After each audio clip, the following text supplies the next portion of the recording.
For your preparation for the film, did you know anything about the hotshots or the firefighter culture? No, I didn't. I have a couple buddies who are structure firefighters, and I kind of knew, they all have a similar kind of sense of humor and great guys. But no, I knew nothing about wildland firefighters. I didn't know how we fought fires. I didn't know, yeah, anything about them. So were you or any loved one affected by any wildfire before?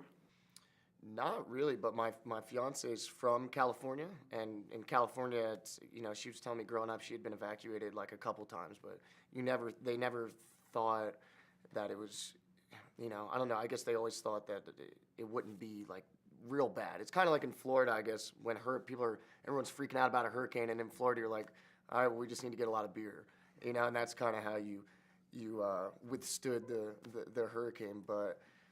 Yeah, even just, it was weird, man. Like, we had the premiere. Her family was all at the premiere. That next morning, her parents' house was evacuated because of the wildfires that are going on right now.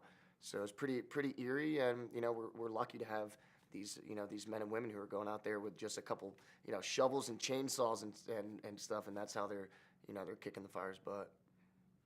How did you and the rest of the cast playing the Granite Mountain Hotshots get along? Like, I know must be a lot of camaraderie. Yeah, there's a ton of camaraderie, and in between, usually like on movies, in between setups, people go to their trailer, they kind of relax, they take a load off. That just wasn't the case. Like we had a horseshoe set up at every base camp that we were at.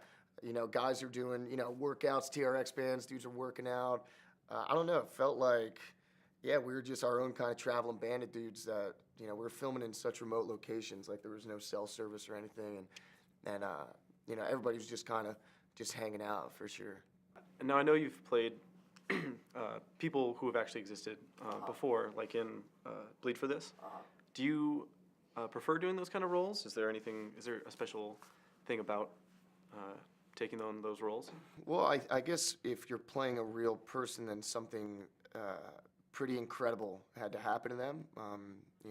Oftentimes incredibly tragic, but usually they've lived a life that's yeah, really, really kind of special, to not have another word for it. And so I think for me, yeah, I'm attracted to just really dynamic people and complex people, or people, yeah, that are able to, accomplish something. A lot of the time these characters you're playing have, yeah, like I said, have lived a really unique life. But, you could also get that in a fictional character. I think it's all about how good is that script. And for something like this, it was just like the entire script was so good, and I wanted to be a part of it in whatever way I could. Did you correspond with Brendan McDonough for the role? I flew down to Prescott to meet him initially. That was really important to me. I just kind of wanted to, yeah, him to be able to, yeah, meet the guy who was playing him as much as I wanted to meet him, to just kind of, just hang, man. And I didn't want to go down as like a journalist. I didn't want him to feel like I was, trying to expose him or anyway. No, I just wanted to kind of chill and get to know him. And Brendan's a great guy. And you also got to realize, like, when he's younger than me. Like, when this happened, he was only 21. So it was really sensitive material for him. And last thing I wanted was him to feel like Hollywood was going to just take his story, take his life rights, and then do whatever they wanted with it. That's not what we were all about. Did you spend any time in Prescott? We kind of went out, we saw the juniper tree that these guys saved, saw the memorial site for all the guys.